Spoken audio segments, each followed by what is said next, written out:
Good evening. This is Mae Brussell. The title of this broadcast is World Watchers. It is program number 782, December the 1st, 1986. If you want bibliography sheets that accompany this broadcast on the air, you can write to me, P.O. Box 22511, Carmel, California, 93923. Mae, M-A-E, Brussell. And if you send a self-addressed stamped envelope, I can give you information how to obtain back tapes or to subscribe to them through the mail, the future tapes, the current ones, or how to get back broadcasts. They're all available, and they're on tape cassette. So you can get the back broadcast that I refer to many times. Now, I've talked about the National Security Council for a long, long time. I've been pushing people, or hopefully trying to get people to understand how the National Security Council works. There are a lot of books on the CIA, hundreds of them. I think of Philip Agee's book, Inside the Company. John Stockwell goes around the country talking about the CIA and wrote a book on it. Daryl Garwood wrote on CIA deception. Ralph McGee wrote Deadly Deceits. There are lots of CIA books, but there's not enough on the National Security Council. And now that you hear the name on the television, in the news, evening news, whatever news, talk shows, and newspapers, maybe now that institution will be broken apart and examined more closely. The National Security, as I've told you, was formed in 1947. The CIA was formed in 1947. The difference was that the purpose of redoing the executive office or branch of the White House was to make it turn into a legal dictatorship whereby it could do matters that are being exposed now. Why Henry Kissinger was protected from the Cambodia bombings is never brought up, the illegal bombings, but that's not the point right now. The point is that it has been an active arm of the executive branch, and the Committee of 440 decide who lives, who dies, what countries are overthrown. The CIA is important to do the work that the masters think about. They do the legwork, they do the assassinations, they do the drugging, the overthrowing of countries. That is their operation, again, separated from the knowledge of Congress or ordinary citizens. But ever since the John Kennedy assassination, the investigative reporters and private researchers have been oozing out secrets into thousands of books on the activities of the CIA, and not enough on the National Security Agency. Well, before I get into the Iran Gate or the Nicaragua Gate, whatever you want to call it, I must say that the newspapers have a lot of articles going now. I call them putting salt in the wounds, but once Reagan starts falling, wait and see how fast the books come out, and I've mentioned this before, and these various trials get a better coverage considering the role that Ronald Reagan had in them. There's a new long article, 3-part series in the San Jose Mercury out here, just began yesterday, on Paul Laxalt and his dealings with the mafia, and it goes into Laxalt and Ronald Reagan and the Howard Hughes connections, and it is definitely put there to stop any political ambitions that are in the mind of Paul Laxalt right now. There also is the continuous investigation of Jackie Presser of the Teamsters, and the links of Ronald Reagan to the mob and that group. And this San Jose article on Laxalt has a picture and description of trying to get Jimmy Hoffa off, and that tangled web that does bring in Raymond Donovan, Secretary of Labor, whose trial is dragging along in New York City without much attention of the media. Lynn Nofziger, the president's closest friend and advisor, close to Richard Nixon and to Ronald Reagan, is involved in 2 major investigations, one in New York and one in California. Michael Deaver's material and influencing, peddling, using the White House and so forth is beyond, I think, are going with the grand jury. The John DeLorean trial is in limbo in Detroit. The KLAUS Barbie trial hasn't started. And they all have a lot of relationships to this administration and the scandals that have been continuing, particularly escalating in the past 6 years.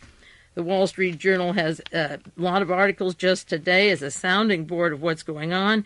U.S. arms sales worry and anger European officials, and it tells about their shock and disgust and mistrust with Ronald Reagan and the crisis at REYKJAVIK. They still don't understand the Danilov importance to REYKJAVIK, but they understand a lot about the flimsy person that they've been dealing with. Another story in the Wall Street Journal today, appointment of special prosecutor seen amid pressures of the Iran-Nicaragua issue. And in this article, and I'll go back to it later, it refers to in the autumn of 1985 that Michael LEDEEN, an expert on terrorism, acting as a consultant to the National Security Council, negotiated a giveaway price for anti-tank missiles the Iranians wanted. LEDEEN and an Iranian arms dealer, Manikir Ghorbanifar, agreed on a price less than the cost of the missiles, and the army officials were angered and complained it's illegal to sell weapons for less than the cost. LEDEEN was involved in that, and of course I've done many broadcasts on LEDEEN, and I'll do more, but the Wall Street Journal doesn't mind now bringing out Mr. LEDEEN and the buck passing in the administration and the backstabbing and how the administration is being decimated. This is the Wall Street Journal, and the incompetence of Edwin Meese, that they need a special prosecutor, and that's just a sample of some of the news. Anthony Lewis has a story today, the destruction of a president. Some of the details I can go into later, but you get the tone. Another Wall Street Journal article today, the disclosure of Iran-Contra operations cripples Reagan's activist diplomacy. For 6 years, he pursued an activist, often covert foreign diplomacy. And this goes into his activities and that now he is suffering what they refer as self-inflicted wounds. The Middle East diplomacy is in shambles. The Arabs and the moderates are outraged. There's an angry cry in Congress. This fiasco is going to ruin him. He has bypassed Congress and people that he could have worked with. It will influence what goes on in Angola. And the perception of Ronald Reagan, taken from the staunch Wall Street Journal, is they're not bashful to tell you the story. Another story by Jeff Gerth that I want to detail for you later, Saudi rule in Contra-Iran deals looking larger. Jeff Gerth is that expert on Richard Nixon and the Mafia and William Rogers, a member of the Kissinger Associates. He is writing articles for the New York Times on this, and Bob Woodward of the Washington Post, and all the good writers, Pete Carey from the San Jose Mercury. The Pulitzer Prizes are out there again, and Contragate is going to flow. In the Jeff Gerth story, he goes into the involvement of the Contras with Major General Richard SECORD. He set up the Saudi Arabian connections and the relationship of Albert HAKIM from Stanford Technology with the Saudi Arabians. HAKIM was the fellow that was identified as part of Stanford Technology that worked with Frank Turple and Edwin Wilson, and you get into another ball of wax when they begin working for Adnan Khashoggi and the Saudi Arabian covers for our espionage activities such as Khashoggi with Lockheed and Northrop and so forth. The very good writers with a lot of guidance are following this up, and there is plenty of material for you to read. If you just go to the library and read the New York Times and Washington Post every day, you'll get an eyeful. And along with that, the Richard Nixon tapes have just been declassified. And somebody said on television this weekend that the only thing Reagan learned from Watergate is how to burn the tapes. So to add a little more embarrassment, there are a lot of papers out about Watergate just simultaneously with these activities happening. And I don't think that's a coincidence either. Last week I started the program before I got into Contragate on the neutron bomb, and I have to mention that simultaneously because it will get lost in all the stories if we don't pay attention to what is happening. Now, the common denominators between the neutron bomb are William Casey, who used the media as a CIA director to push the selling of neutron bomb in Europe, the CIA, Alexander Haig, a Secretary of State who was pushing the neutron bomb, John SINGLAUB, who was angry and was fired by Jimmy Carter from his position in military in South Korea because he wanted the neutron bomb. So the current people involved with Iran and with Nicaragua are also involved with a neutron bomb, and last week I updated the case for you. This week I understand that Mr. Mordecai Van Unu may be getting the death penalty, and they're talking about either locking him up for 30 years with no chance of parole. That's the gentleman that told the London Times about not only Israelis' nuclear bomb capability, but the neutron bomb. And France came out with an article this week in the Washington Times, which is a good sounding board for a lot of material. This is Arnaud de Bourgegrave and Reverend Moon's paper, and the article says France has confirmed it has perfected its own neutron bomb. It will have enhanced radiation as a weapon, and it is ready to go. They're ready to start mass production, which means they have some. And, of course, I again go back to the belief that Israel, with Shimon Peres, and the United States Defense Department tested a neutron bomb in Cameroon, or sent a message the end of August this year, and this has been covered up, the relationship of these officials I've mentioned with the neutron bomb. A listener to World Watchers sent me an article from the Northern California Jewish Bulletin, which I appreciate, and it's called All Seems to Be Legal in the Vanunu Case. The article is written by Mr. Edwin Black. He's the author of a book, The Transfer Agreement, The Untold Story of the Secret Pact Between the Third Reich and Jewish Palestine. Now he's talking about the Fourth Reich and Israel. I wonder if Mr. Black is able to see the comparisons going on now. The gist of this article, and I won't go into much of it with you, the details I can do later, is that under Israeli law, you can bring anybody home you want. There's no extradition matter about it. You can kidnap them and bring them. You don't have to have a attorney of record. And what the article says, is posted from Jerusalem, said, if nothing else, the case of Mordecai Vanunu has shown the world and any would-be Israeli turncoats that it is legally possible to disappear without a trace in the Jewish state. And the reason I bring this up is that when America was making the atomic bombs, when we made the Agent Orange, when we did a lot of bad things in different countries, so many people sat back and were indifferent to what was happening. And this is a chance for you, if you hear World Watchers, to write to members of Congress, members of the Senate and House, wait till the new ones are sworn in January, and tell them about what you've heard in Mae Brussell and the tapes, and how you want an investigation into the Cameroon gas and the possible links between Israel and the United States Defense Department in trying that weapon. Now, in a description of the court case in Israel of Mr. Vanunu, it sounds identical to Nazi Germany. And I just have to quote again, and it is very important, a play written by George Steiner called The Portage de San Cristobal of Adolf Hitler. It's on the trial of Adolf Hitler. And I've had it before on World Watchers, and I just want to mention it again, that Hitler, defending himself before 5 Israelis after he's captured in Brazil, said it was the Holocaust that gave you the courage of injustice, that made you drive the Arab out of his home, out of his field, because he was lice-eaten and without resources, because he was in your divinely ordered way. That made you endure knowing that those whom you had driven out were rotting in refugee camps not 10 miles away, buried alive in despair and lunatic dreams of vengeance. And this is pertinent to the Middle East and some solution that has to come out of all this Middle East business. Playing the role of Hitler, the author Steiner said the Holocaust was the necessary mystery before Israel could come into its strength. It is not I who have said it, but your own visionaries, your unravelers of God's meeting. Should you not honor me, who have made you into men of war, who have made of the long, vacuous daydream of Zion a reality? Should you not be a comfort in my old age? Look, he said, I took my doctrines from you. I fought the blackmail of the ideal world that kept me from acting, which you hounded me and mankind with. My crimes were matched and surpassed by those of others. The Reich begat Israel.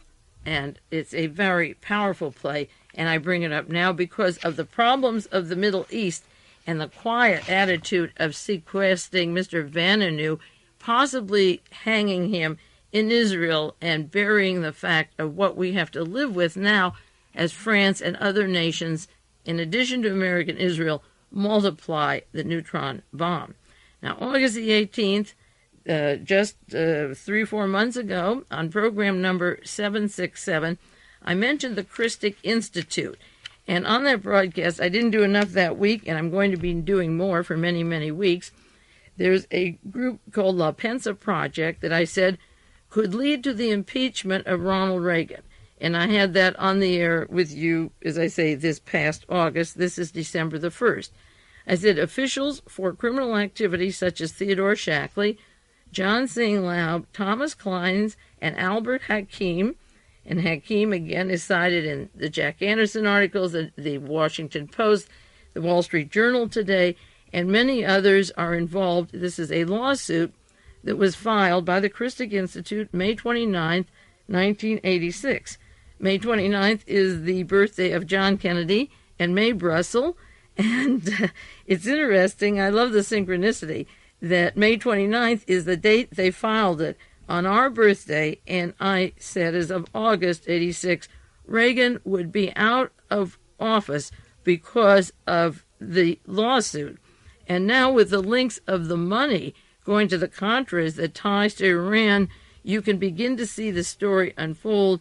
And gratefully, those long listeners to World Watchers who have subscribed to the tapes and listened on the air, they are appreciating this story more than anyone can imagine, seeing it unfold. Now, the CHRISTIC Institute filed the suit May 29th, but it became into more prominence when Mr. Hasenfuss landed in a field in Nicaragua. The plane's log that was with Mr. Hasenfuss that survived named Colonel North, or Hasenfuss named Colonel North in the National Security Council. He also mentioned 2 Cuban Americans. One was Max Gomez, and one was Raymond Medina. As I told you, Gomez, alias Felix Rodriguez, worked with KLAUS BARBIE and the CIA in killing Che Guevara. We haven't even had time to go into that very much at all.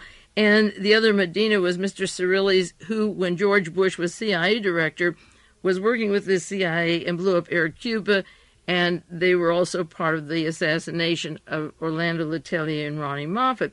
So the CHRISTIC suit was filed May 29th, and it was in October, 4 months later, May, June, July, August, September, 4 months later, that the plane landed in Nicaragua with Mr. Hasenfuss, that put these people right into the laps of the lawsuit that is being filed. Now, I'll give you the address again. I had it on the broadcast in August, but there's new listeners. I want you to write to this address at CHRISTIC Institute and ask them for literature. Send them money, $5 or $10, anything you have. Skip a Christmas present for somebody else and say, I'm giving it to them, and $25 they could use. They have it up to $250 or more. Write to Daniel Sheehan, Sheehan, CHRISTIC Institute, 1324 North Capitol Street, Washington, D.C., 20002. Now, they filed this suit, as I say, May 29th, under the name of Tony Avergan. He's one of the people bringing the suit on, and Martha Honey. And it has to do with the Central Intelligence Agency using anti-Castro Cubans and the top leaders of our intelligence community to attempt to murder the American ambassador to Costa Rica and blame Nicaragua for it. Remember, Mr. Poindexter and Mr. North were the great artists of Admiral Poindexter, the artists of the Libya bombings and the Libya lies, the justification for disinformation, the Grenada invasion that began excluding the press at the invasion and warfare scene for the first time in American history for hundreds of years, I suppose, going back, with no witnesses, and making up, probably arranging the disco bombing in Germany through agent provocateurs to blame Libya. These are the masters, Poindexter and North, of the activities that would include killing the ambassador to Costa Rica to blame Nicaragua. They were involved with the mining of the harbor and so forth. Now, some of the people in the suit are Adolf Calero, who works in Miami and is head of the Contra group. You've seen him on television this past week. Erino Carvo, Thomas Cline, one of the very biggies of the intelligence community. And what is important about this suit is that it is naming the main legwork people that go way, way back to the murder of John Kennedy and the Vietnam War and, in fact, the South Korean War in 1950. that just warmed their feet a little, then Southeast Asia, and the assassination attempts on Castro, the Bay of Pigs operation. There is Thomas Cline, who is very, very important. Mr. SECORD, that I mentioned his name, we'll be mentioning more with his work with Mr. North, Lieutenant Colonel North. There's John SINGLAUB, the notorious agent provocateur, the daddy of the desire to have the neutron bomb behind that. Theodore Shackley. There's SINGLAUB, Shackley, SECORD. There is Albert HAKIM, who worked at Stanford Technology with Frank Turple and Edwin Wilson, and who is now coming out in the news with his work with Mr. Khashoggi and going into Iran with Colonel North, all of them working with Michael LEDEEN from the Center Strategic, the Georgetown Center of Strategic Studies, International Studies, the think tank for disinformation and for advising the National Security Council and the White House. Thomas Cline's, all of these are biggies. Tom Posey is one of the defendants in this suit. He works with Franklin Camper and helped round up some illegal aliens along the border recently, and he's active in organizations in all Central America to put Central America back into the hands of people like Somoza and Roberto D'Aubuisson. So just given those few names, and there are more anti-Castro Cubans, this suit is now getting a lot of prominence, and I'll share more with you. In the weeks to come, the San Francisco Examiner's had a two-part series on this particular operation. May the 9th, when the suit was filed, the San Francisco Examiner had one long article by David Johnston and Newt Royce, and then this week they had a two-part series, and it's titled Group Predicted Contragate. And they were saying this in May, and in August I said, following from what I read about what they have, that Reagan would be out of office. In May, they described planted bombs. 3 people were killed, journalists, and about 17 were almost killed. And the important thing is that in May, when this story broke in the San Francisco Examiner about the lawsuit, May 29th, it said the journalists alleged that some of the weapons for the Contras were bought from Miami-based arms dealers named as defendants in the suit. Several of these have been previously linked with CIA as agents or contract operatives involved in arms sales in the Middle East. And you get HAKIM and the whole outfit, HAKIM and SECORD, and we're now getting a blending of the Iran section, the Nicaragua section, brilliantly filed in May, naming these people as defendants. You can imagine how frantic the White House is about this operation now. This was the plot to kill Eden Pastora. This is part of it.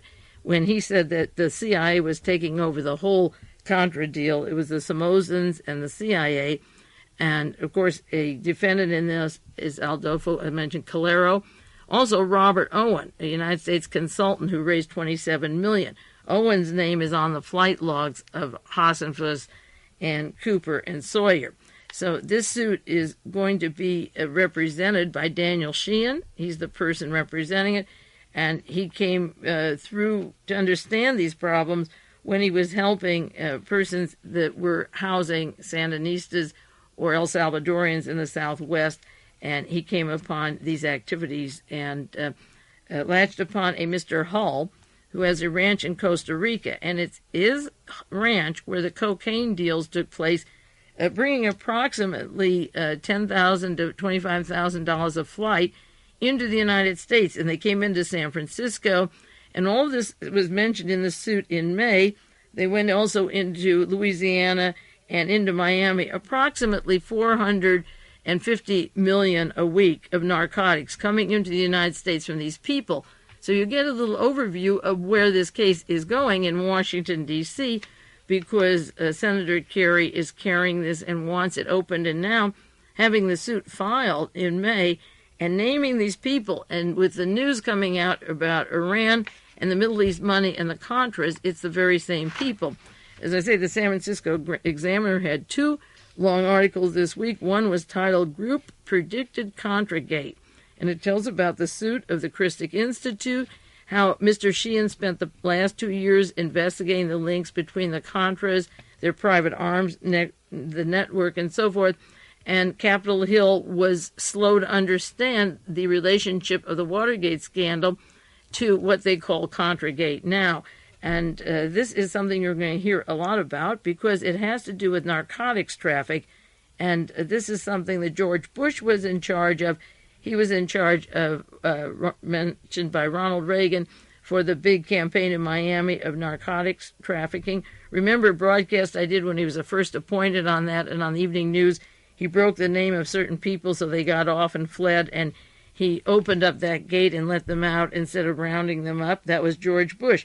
Well, he's working with these very people, and the connections of Bush and Edwin Meese and Robert McFarlane and Lieutenant Colonel Oliver North and so forth are well established now with the Contra arms conspiracy, the breaking of the law, and the decisions to use the national security and bypass it. That's Ronald Reagan's favorite activist thing, to bring in his darling Reagan Revolution. So this suit is very exciting.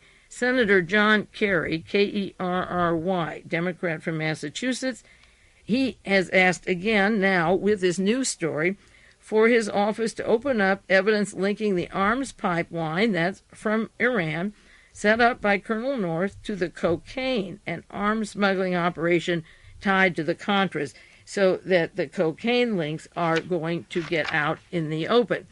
Another article from the Liberty Lobby, it was the San Jose Mercury, by Pete Carey. This was written July 18th, 1986. Pete won the Pulitzer Prize up at the San Jose Mercury for his story with several other writers this past year about the money washing of Marcos, Imelda and Ferdinand Marcos, in New York City, New Jersey, and so forth, how their money came to this country and the property they bought. And he got recognized very nicely for putting that together. And this past July, after this suit was filed, he wrote about Albert HAKIM, the Iranian who worked with Stanford Technology in the Bay Area, and Hakim's relationship to the CIA and the Defense Department. And now that story is very much pertinent, because even though it was written July 18th, Jack Anderson and the powers that be are now writing about Hakim.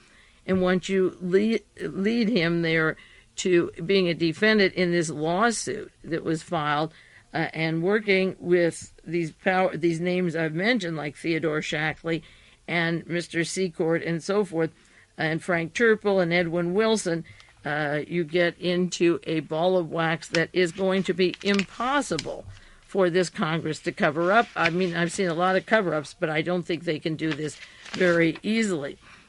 So, as I say, there is a lot of encouragement, a two-part story in the San Francisco Examiner. If you don't take that, many people can't get it. I'll make copies of those. If you send a self-addressed stamped envelope, I'll send you copies of the current articles about the lawsuit, because I know it's impossible to get it in the newspapers that you have. The Washington Times had a story May 30th, 1986. Journalists sue in a plot against the Sandinistas, and that's a long article on the relationship of Tom Posey, head of the Civilian Military Assistance Group, Richard Secord, Thomas Cline, Theodore Shackley, and it's quite a long article. And Mr. Hull, whose location or ranch at Costa Rica is allegedly where the large amount of narcotics came from. That was in the Washington Times. There was a lawsuit by Mr. Hull to throw out his name in regards to the charges against him, and he tried to get this through, but that was turned down in Costa Rica. One of the witnesses in this trial was Peter Glibbery, a British expatriate who's free on bail. He was in jail for illegal weapons, and Glibbery testified that he was recruited by a mercenary from Alabama named Tom Posey, who set up a rebel training base on Mr. Hull's ranch. And while there, he testified in court in May 1986 that Hull told him he had a friend in the National Security Council who sent him $10,000 a month for the FDN, these are the Contras, fighting. And when the allegations came of the links of Hull to national security and so forth, as I say, he had a suit to get his name out of it. He's a rancher in Costa Rica on the Nicaraguan border. and it was turned down, and this has to do with the illegal arms and cocaine shipments going back to the United States, pouring into the United States. And so there were articles about cocaine and Theodore Shackley and SECORD and so forth before this all came down. So now it is more visible. The suit is moving along, and it should get off the ground with a big promotion and more funding now because of the attention of the links to the current scandals that the White House hopes to cover up. We'll take a 1-minute break and then just finish up on the CHRISTIC file. I'll be updating it for a long, long time. And then I'll come back, as I say, at the end of a minute and continue that and some more very important news.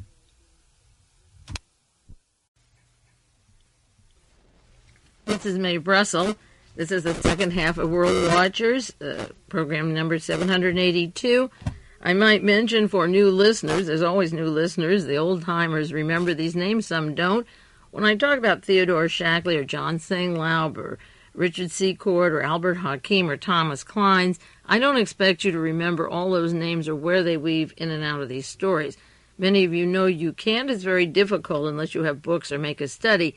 But what I try to do when I throw out these names is to give you an overview how certain events where each one of these people played a very important individual part, webbed together sometimes, and never has there been a suit filed like the one filed May 29th, where they went fishing and brought in a whole hunk of people that have been working for the National Security Council in secret as their agents ever since the murder of John Kennedy. That's when they got their power. That's when the national security escalated its deceptions to the Congress with Lyndon Johnson in office, and then with Richard Nixon and Gerald Ford of the Warren Commission and Jimmy Carter from the Trilateral Commission, an admiral in the Navy.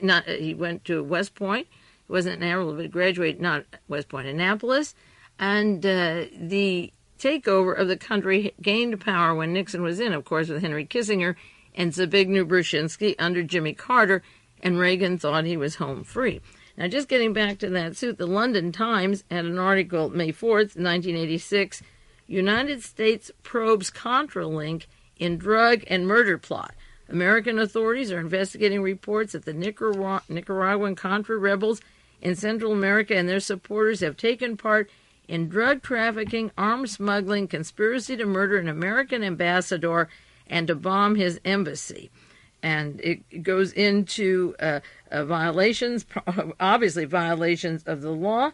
This article says the Sandinista regime also is violently anti-Semitic, and that would fit in with John SINGLAUB's World Anti-Communist League, and they're deeply involved in the international drug traffic. Now watch the Congressional Committee as they look for 10 to 30 million, which is missing. And now it seems transactions of weapons went into maybe 1 billion, and some say 2 billion. It goes into the drug money and the international drug trade, and this is where we're going. The London Times said in the past, Reagan officials have denied the Contras were involved in illegal activities. In a recent letter from Elliot Abrams, the Assistant Secretary of State for Inter-American Affairs, to Charles Stenholm, a Texas congressman and a Contra supporter, the administration admitted it had information about rebel involvement in drug dealing. The letter said this was done without the authorization of resistance leaders, but congressional investigators disagree. They said they have compiled evidence linking the top Contra leaders and American citizens known to have worked with American intelligence in smuggling and other criminal operations. The investigation is centered in Costa Rica with the Nicaraguan Democratic Force, the FDN, the largest group backed by the United States. They are under scrutiny because the clandestine group used air bases, airstrips in Costa Rica, and airstrips designed by the United States government, and they work with Cubans, Cuban Americans in Miami, linked to the terrorist organization Omega 7, and with the 2506 Brigade, which carried out the 1961 Bay of Pigs invasion of Cuba, and then we go from Cuba to the murder of John Kennedy and the use of these people in various ways as part of the assassination of John Kennedy. Investigators are looking into a shipment in March 1985 of 6 tons of ammunition from Fort Lauderdale, Florida, by way of El Salvador to base camps in Costa Rica. The supplies came from private donations and the CIA and left Florida without customs inspection. Jesus Garcia, a Cuban-American who helped collect some of the supplies, said they included boxes of plastic explosives that would be used to bomb the American embassy. The links to a supposed conspiracy last year to bomb the American embassy in San Jose, Costa Rica, and to assassinate Louis Tam, the ambassador. This is from the London Sunday Times.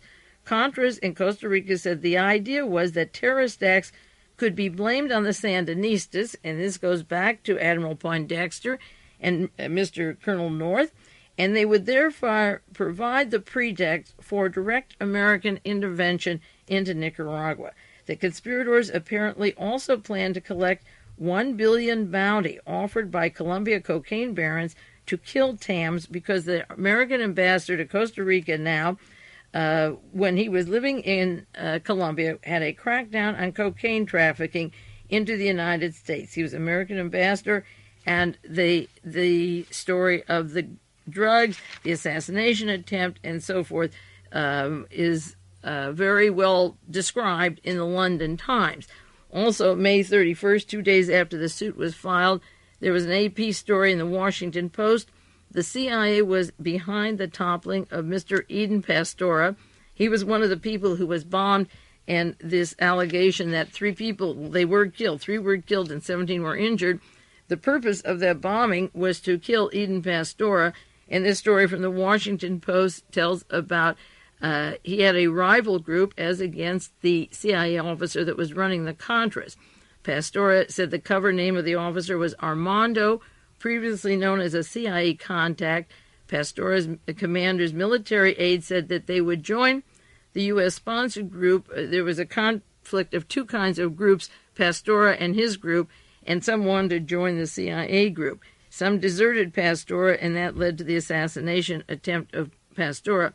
Rebel officials said that UNO's Costa Rican base forces recently received 5 shipments of arms to entice Pastora to get him on their side, but he wouldn't go with them, and he declined to discuss further. He said Armando is an American CIA officer. He's attached to the United States Embassy in Costa Rica, so it would be easy to kill the American ambassador at Costa Rica right there and blame and leave evidence in Russian guns and so forth, blame it on the Sandinistas.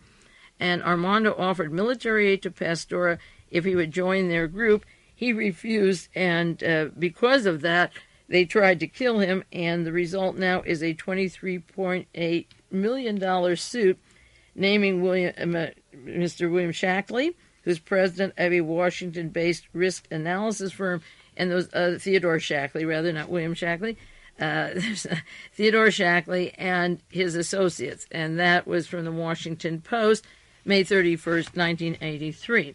Now, to get to another subject which is separate but not separate at all, and interestingly related, because everything I've had on World Watches for the past 16 years is there because it is related to other events, or if you can't see the connection now, I hope you'll see it in the present or in the future.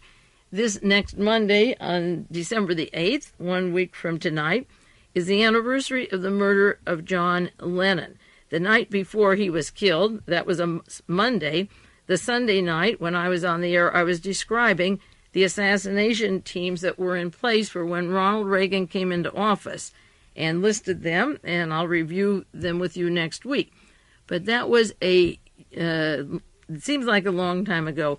It isn't really a long time ago since John Lennon was murdered in 1980. It was in December, 1 month before Ronald Reagan took oath of office. The attorney for Mark David Chapman, Chapman was charged with the murder of John Lennon, was Jonathan Mark, M-A-R-K. Now, the Wall Street Journal today, and what goes around comes around, Wall Street Journal, December the 1st, 1986, is describing the sting operation of persons involved in sending weapons to Iran.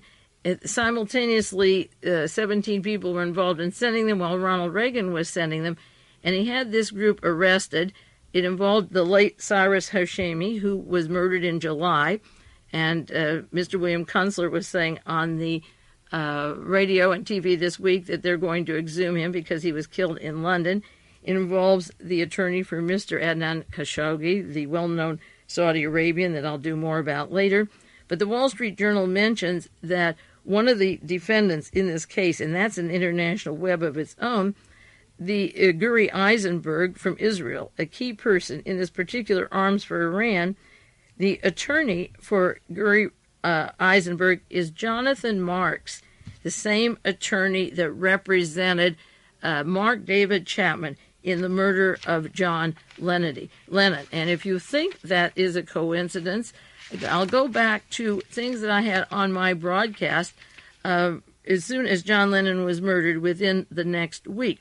I referred to the money game, that the possibility that came out of the Guggenheim Bank in Australia, and when that closed up, they had opened branches in Saudi Arabia with Mr. Bernie Houghton.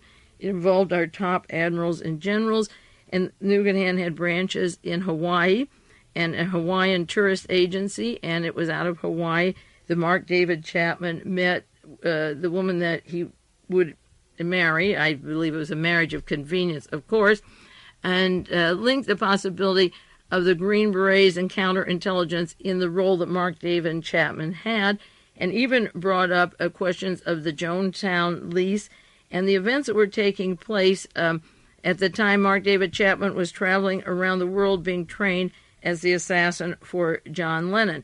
And I also was marking in those broadcasts the ability of Jim Jones to train people to create assassinations and sign documents claiming that they did these assassinations. That was part of his group. In September 23, John Paisley was murdered, and he had direct links to Lee Harvey Oswald in the Soviet Union in Navy intelligence, and also to the Guggenheim Bank in Australia.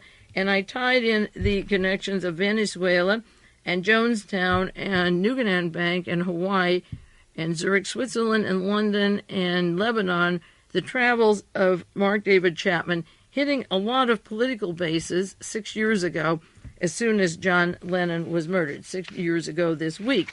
An article that a long listener to World Watcher sent me way back in those days in 1981. This is from the New York Post. The lawyer defending the assassin of John Lennon has asked for a return of the book, The Catcher in the Rye. He wanted to make this a motive for killing John Lennon. The lawyer is Jonathan Mark. And also from the Post, just a few days earlier, February the 5th, 1981, there was an article about the Lufthansa aeroplane, the robbery that was possible at the airport in New York where $5.8 million was missing. And that was a convoluted web. You'd have to go back to the broadcast I did in 1981, the tapes and the sheets. But the attorney for the Lufthansa, which I linked directly to Venezuela, and incidentally it was out of Venezuela that Mr. Sorellis left the jail to go up to El Salvador to be one of the persons working with Mr. Hassenfuss at the time that his plane went down in Nicaragua. The man who blew up Air Cuba was allowed out of the Venezuela jail. He walked out, and there were links of Venezuela to a lot of activities and change of the intelligence community, national security operations, CIA operations. But the common denominator between a lot of these, the Lufthansa that I talked about, that 5.8 million robbery, and the John Lennon murder, and now the attorney for the story, the Iranians that have been charged, Iranians, Americans, and Israeli general, and so forth. The attorney for Mr. Eisenberg is the same Chapman, and these people are assigned together for reasons. They work with certain cases like Mr. Kunstler and Ramsey Clark and Mark Lane. They're called in to cover what are the broad conspiracy trials, to keep them on track, to get a little bit here, give a little bit there, tie up most of it, and for whatever matters, never make the connections. That's the crime, to make the connections. Now, as soon as John Lennon was murdered in 1980, before Reagan was sworn in, on the broadcast, I was talking about his location, Mark David Chapman, in military bases. I cited Fort Chaffee, Arkansas, where Theodore Shackley had brought persons from Vietnam, the Laotian Vietnamese tribesmen, the opium dealers, the narcotic traffickers, and they were trying to set up, and this involves Richard Allen and William Casey and Robert Vesco. They were going to use the Turk Island or even Guyana for a base for these opium people who would be brought to the United States from Southeast Asia. And I cited the location of those Laotians where Mark David Chapman was, which is a military base. Also, he came back from Lebanon. He was over in Lebanon, and he was at Covenant College, a Presbyterian college in Atlanta, Georgia. And he was with a particular woman, Jessica Blankenship, and he takes a trip around the world and flies to Georgia and then back to Hawaii, and then he sees her, Jessica, and who knows who else he saw in Atlanta, Georgia. Then he takes a plane and he goes right to the Dakota apartment of John Lennon, and he says, "Mr. Lennon," and he turns around and says, "Yes," and then Lennon is dead. In 1975, Mark David Chapman worked at Fort Chaffee, Arkansas, that military fort, with a man named David Moore. In 1978, Mark David Chapman was with David Moore in Geneva, Switzerland, a very adept person to travel all around. And Jonathan Marks, his attorney, is trying to say that the clue to his insanity is a book called Catcher in the Rye. Isn't that pathetic to try and blame that book for the reason of the murder of John Lennon, the J.D. Salinger book? In 1975 to 1976, Mark David Chapman returns from 6 months in Beirut, Lebanon, and you see what a nest that is. You can appreciate the Lebanese connections more now.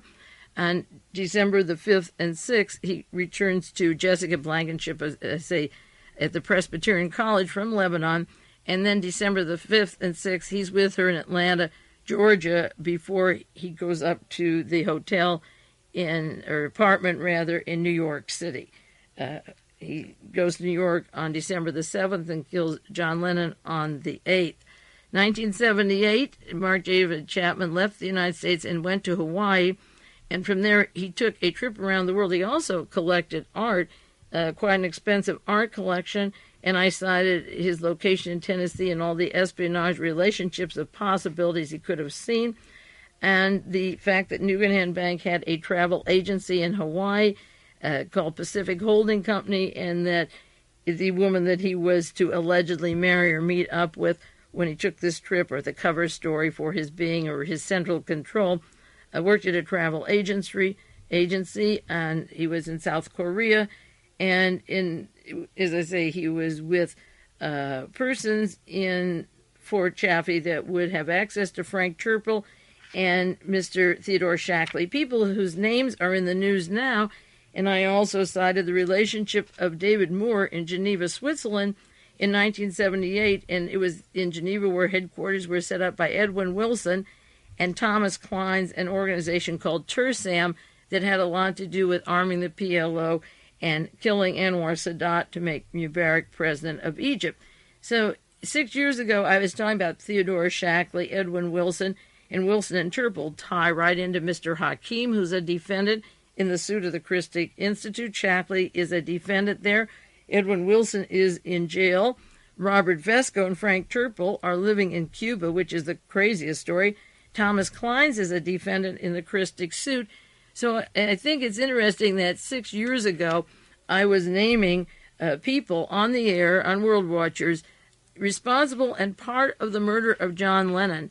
And now they are defendants in a suit going down in Central America. And also, the Guggenheim Bank was the large narcotic shuffling, big drug money coming in from Southeast Asia, a bank that suddenly closed under circumstances that I detailed on other programs. And these relationships of narcotics and gun running and overthrowing countries, this case such as Nicaragua, and these teams work with Angola or Afghanistan, or trying to overthrow Iran and putting the Shah's son back into office. These people have been doing what they've been doing since World War II, when they started their operations trying to overthrow Albania, which wasn't successful, and overthrew Mossadegh and put the Shah of Iran in. what you're seeing isn't anything new. Reagan thought he could get away with it. What's new is the awareness of journalists, the awareness of laws being broken, the accumulation of material, lawsuits being filed, and eventually this stuff had to come out. It just couldn't be kept in forever. And I've also cited before, and I want to give you the reference again, story by Jonathan Whitney in the Wall Street Journal, two-part story. This was published August the 8th, 1985. That was just this last year, almost a year and a half ago. And he tells about Francesco Pazienza. Now, Pazienza was part of that secret seize me that I've referred to, that secret part of the Italian government, and we have the equivalent in our National Security Council. And Pazienza he was head of the U2, worked with Lucio Gelli. He's back in Italy now. And the article says Pazienza and Michael LEDEEN. Michael LEDEEN, to remind you, to bring it current besides the past, LEDEEN went with Mr. McFarlane and Colonel North, Colonel McFarlane and Colonel North to Iran, and we're meeting with persons in Iran. And I cited LEDEEN hurrying to get the Defense Department to send weapons at less than cost to Iran in a big hurry. In 1980, Mr. Pazienza said he and LEDEEN visited Alexander Haig at his offices. He would soon become Secretary of State. He was in the office of United Technology December the 9th, 1980, and that was one day after John Lennon was murdered. Now, LEDEEN, as I cited last week, is part of that Georgetown Center, part of the disinformation in Europe in 1976. He was behind the story of Agee, the Bulgarian connections and the disinformation there. LEDEEN was with Robert Brown at the Grenada. This was part of the Poindexter North operation.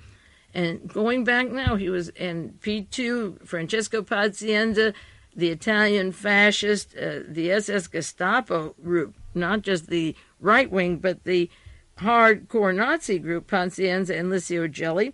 Pazienza is with Haig in the day after John Lennon was murdered. December the 8th, he was killed. December the 9th, they went, according to Jonathan Whitney, they talked and chatted about friends and discussed the outlines of Libya spies in Libya's terrorist camps. This was the day after Lennon was murdered. And I think the implications of their being there are important, considering that LEDEEN and Henry Kissinger and Pazienza were part of Seize Me's secret organization that I cited a few weeks ago.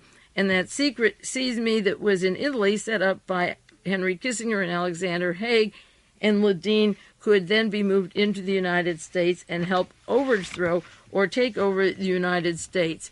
Lieutenant Colonel North from the Marines went to the National Security Council in 1981 as soon as Ronald Reagan was president, and Pazienza and LEDEEN, the protege or the one above North, do the think tank part of the North operation, was with Haig a few weeks earlier. And also, while there was an embargo on sending arms to Iran all this while, United Technology, the company that Haig left when he became Secretary of State, is identified as the arms manufacturer that was right over the table sending arms from Canada, not the United States, but it's Haig's company, United Technology, arming Iran all along. Now, as North in 1981 came to the National Security Council as Director of Political and Military Affairs. In March 81, 3 months later, as I mentioned before, these are the dates when we began under the table sending arms to Iran. Israel did it and Ronald Reagan did it, and they tried to stop the floodgate at 1985. It started in 1981, and this can be documented. In January 81, Richard Allen, as the National Security Advisor, was having the president call Iran. I think I mentioned this before. He said on television, we called and said the deal is off because his friend wasn't sent home with the other hostages.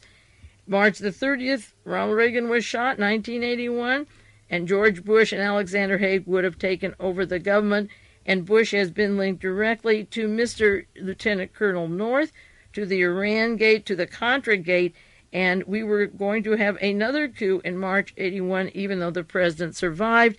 They still have run the National Security Council. He's a figurehead.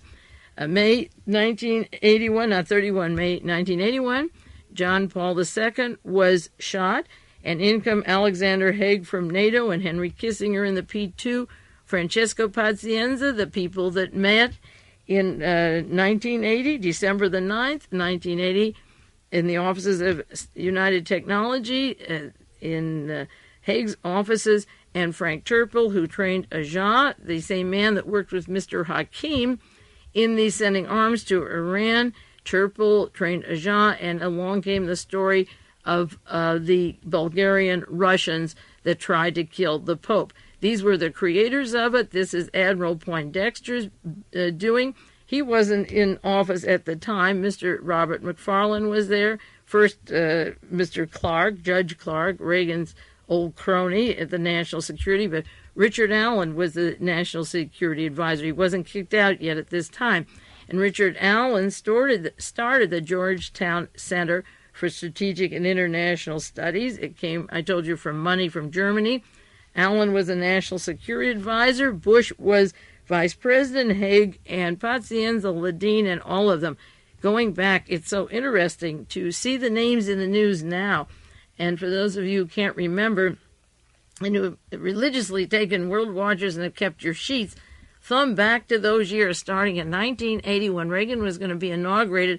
Start with the murder of John Lennon and go on through these years and look at the sheets and have a few chuckles as you see these names in the news, because Edwin Wilson, Frank Turpel worked with Hakim, and they're very much in the news. I'll be doing more on them individually. Now, the troubles began with this organization as soon as Reagan was in office. There's a French newsletter that gives it's a monthly newsletter that gives a lot of information on the intelligence community. And they published this as part of their newsletter in 1986, January 1986, called U.S. Nicaragua Intervention on the Extreme Right.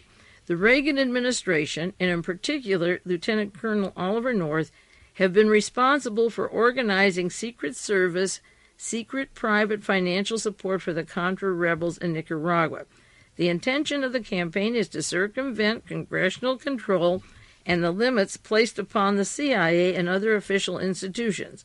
Now the French television channel called TF1 broadcast twice on the 17th and on the 22nd of July, 1985, La Guerre en sous-traitance, that's the name of the program, that describes for the first time, and this is July 85, it describes for the first time the complete composition of a secret panel assembled by the Reagan administration to direct the unofficial war.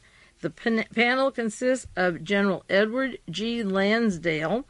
I don't know how he's avoided these suits. He was so active in the Vietnam War and in the big daddy of these covert operations. Edward Luttwak from the Georgetown Center, Strategic and International Studies, the man who wrote Coup d'etat on how to overthrow countries. Dr. Seal Doss, and I'll give you biographies of these next week. Dr. Sam Sarkisian, Andrew Messing. You saw Andrew Messing if you watched TV this week when Colonel North was fired. Messing was on every program saying either he's over North, I guess he arranges the money, so he's over North, or vice versa, but he's his darling, his pet. Ronald Reagan calls him a hero, and I'll do more on Messing next week. Lieutenant Colonel John Wagnerstein, good German name. General Harry Aderholt, he's one of the big funders of the Contras. General John SINGLAUB, who's a defendant in the CHRISTIC suit. He's the chairman of this group. This panel first met in April of 1983, and I've had that in my files for a long time. In April 83, and this is important, and they met at the Pentagon. So the Defense Department, Caspar Weinberger, the president can't say they didn't know. They met for the express purpose of throwing out what the Congress had called the Boland Amendment in our Defense Department. So the think tanks from Georgetown Center, the people like Luttwak and so forth, give it to people like Aderholt and SINGLAUB, and they all met, and this is another punchline to this story. They met at the Pentagon under the direction of Undersecretary of Defense Fred Ickley, ICLE, Undersecretary of Defense in 1985, and the last word I had on the notorious Fritz Kramer, the plans officer of the Pentagon, the mentor of Henry Kissinger and Associates. Oh, and I haven't had a chance to go into the committee, the 3-member commission that Reagan has appointed to look into the National Security Council. One is John Tower. I'll do more on this later. The other is Mr. Brent Scowcroft, the vice president of Kissinger Associates. Scowcroft. Fritz Kramer and Fred Ickley. He works with Fred Ickley, and also Daniel Graham of High Frontiers. Daniel Graham is on the board of John Singlaub's organization, and the name Fred Ickley is very important. The financial link between the panel and the network is Bunker Hunt from Texas, and he's the one I said set up the assassination group described in the book Spooks, the assassination teams. Bunker Hunt, John Singlaub, and Aderholt. The others assure the link between these organizations and the extreme right World Anti-Communist League. Now, that's just a little bit of an overview. It was hard in 1 hour to decide how do you summarize all the news of the week, but I think I've given you a fair, mind-boggling overview. I hope you taped it. If you didn't, you can order the tapes and get a little inkling of some of these people and their interconnections to the past and how their names are surfacing now in that exciting lawsuit filed by Mr. Sheehan, and in the relationship of these people of arms to Iran, illegally funding the Contras, and always hoping to overthrow countries for their own personal profit. Mr. North said this week at the bottom of one article, all I want now is to make a lot of money and send my 4 kids to college. This is the thing that got Richard Nixon in trouble at Watergate, when he said on the tapes raising $1 million for E. Hour Hunt would be no trouble. Well, this is Mae Brussell. You can be sure we'll be doing more on this subject next week, and I'll try to update as much as I can in 1 hour, do the best I can, and follow these threads wherever they go.